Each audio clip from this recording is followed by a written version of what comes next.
What's up, good people? Mark Holmes here, and as always, I want to say thank you all for watching, commenting, subscribing, and being part of the Joe Boo Sports Report. Without you guys, as well as you ladies, you know that this literally does not work. I hope everybody's having a great Monday, and I'm probably getting cussed out right now. Hell no, we're not having a good day. Nobody who's a Cowboy fan is having a good day, damn it. We lost to the Green Bay Packers. So shut up, Mark. Stop it. We're not having a good day. You know what's ironic? Shout out to my man Greg, because I didn't think about it this way. It was Mike McCarthy who challenged the no catch, because the officials had originally called it touchdown. It was Mike McCarthy who was on the other side of the fence for all that pain that we ended up having that victory ripped out of our hands. It's kind of ironic, don't you think? It's kind of ironic that Mike McCarthy now understands, being the coach of the Dallas Cowboys, what it feels like to have Aaron Rodgers rip your heart out when you should have been getting a victory. 2 freaking TDs, 17 unanswered points, and they get a damn victory. Oh, by the way, and I will say, people are going to say, you're just making excuses. We know there were 2 bullshit-ass calls on that last drive for the Cowboys. The holding call,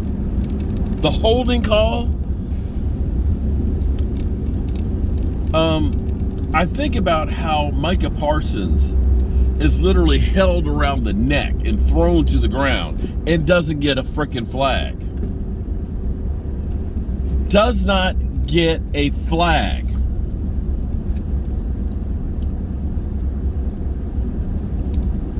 I'm just looking at that and saying, how is that holding? Even the officials said,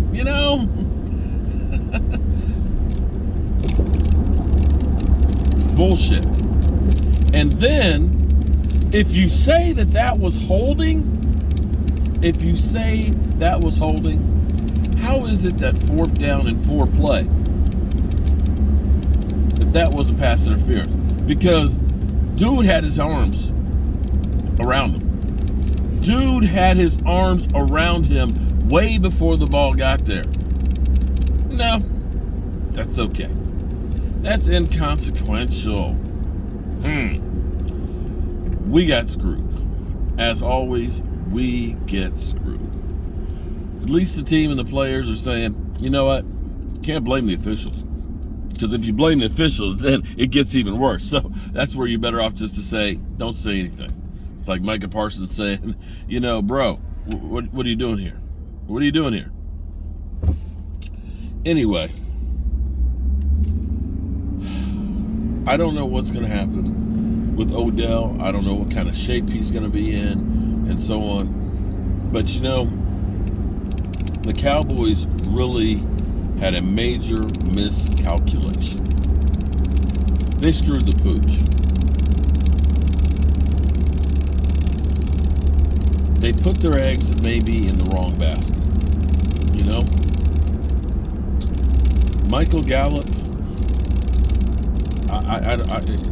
Michael Gallop, it's incredible. Michael Gallop has been in 6 games, and I know he's coming off an injury, but the Cowboys should have factored this in when they ended up doing their contract with him. They should have said, typically, you may come back and play, but you're really not yourself for a year after an ACL. And maybe they need to think about this with Odell too. Because right now, Michael Gallop is not a factor for the Cowboys any longer. Michael Gallop right now is just a guy.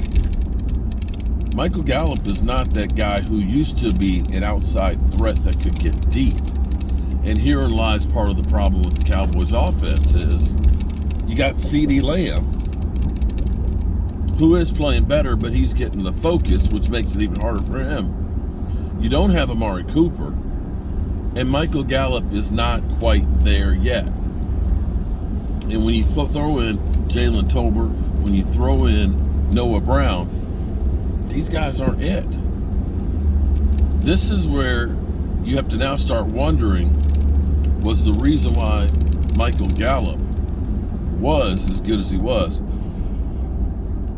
one, he hadn't had a torn ACL, but two, because of what Amari Cooper and taking some of the attention away. The Cowboys are in deep shit right now as far as wide receiver goes. Let's be clear. You know, it actually amazes me today looking at all the comments, and everybody's talking about, well, Dak Prescott, you know, and third down and fourth down conversions is the lowest in the NFL, you know. Here's what we're back to. We're back to Dak Prescott needs guys to catch the ball. Yeah. Last week we were talking about, well, Aaron Rodgers, you know, he doesn't have any good receivers to catch the football and yada, yada, yada. We recognize with other guys that if they don't have players there that can perform, that it's going to make a difference. Everybody killed us all offseason for letting go, not only giving away Amari Cooper, but also Cedric Wilson. Because I dare say right now, if Cedric Wilson was on our roster, he would be our second best wide receiver right now. And maybe the Cowboys investing as much as they did for Michael Gallop may have been a mistake, and that they should have looked at that as, we need to invest it in somebody who's going to be able to play right now. Now, that's not to say, don't get me wrong. Don't get me wrong. Two things can happen that will make Michael Gallop get back to being Michael Gallop. One, he finally has enough time for that leg to heal, and clearly seeing that little twinge in the end zone. And I'm going to tell you from my own personal experience. I tore my ACL my senior year in high school, and at the time they were just beginning to use the scope. Before that, they basically ripped your knee all the way down. You know, you're getting 20, 30 stitches and stuff in there. They scoped it and just cleaned it out. So I don't have an ACL in my left knee. I know people find that crazy, but it's the truth. My ACL is like two mop-ins, and they just cleaned it up. A few weeks later, I was actually back to playing football. And yes, my hair's crazy because I put on my sweatshirt and it just pulled it all out.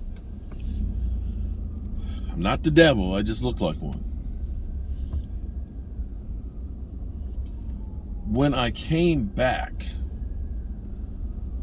your knee being unstable from time to time will, no rhyme or reason, just jump out.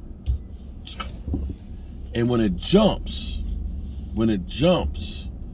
you get a sharp pain and you think, oh shit, I've done messed it up again. But that's just the instability that's there from that injury. And I think that may be what happened with Michael Gallop when he was down in the end zone, that he just kind of got one of those little trimmer shifts in there, and it scares you more than it actually hurts. But either way, he needs time before he's going to get back to being 100%. Second thing is you need other help out there, because when you are good in a multiple spots, then that means you're spreading the defenses around more. Right now, ain't nobody scared of Noah Brown or Jalen Tolbert. That was a miscalculation by the Cowboys. And they needed to plan and say, yeah, we want to hold on to Michael Gallop because we believe he's going to be a great player for us years going down the road. In the short term, here's what we're going to do. You don't let go of Amari Cooper and Cedric Wilson both, and figure we're going to draft a guy in the 3rd round and he's going to replace those 2 guys. That's the biggest mistake that they made right there. And you could talk about, well, Dak Prescott, he's having to force the ball in places because these guys aren't getting separation. How many times have you seen, Tyreek Hill, 5-6 yards of real estate between him and the defender? When you got that kind of space, you don't have to be pinpoint accurate right here. You got a little room where he can adjust on the ball. But you see these tight windows that these guys are in because you can't get people deep to stretch the field out. When they compress the field and keep it in a 10, 15-yard window, it's harder to throw the football. And that's the real problem with the passing game. And that's the miscalculation by the Dallas Cowboys. And I think they finally realized it, and that's why they're trying to get Odell. It may be too late. I don't know. But yes, I'm salty. And I need a breaker from AC unit. Heat's not coming on at the house. I think the breaker's an old breaker, and it just pops. It just popped. So I'm going to get me another one and install it. Anyway, I got some damn Gina updates. Let's see what else is going on. Peace.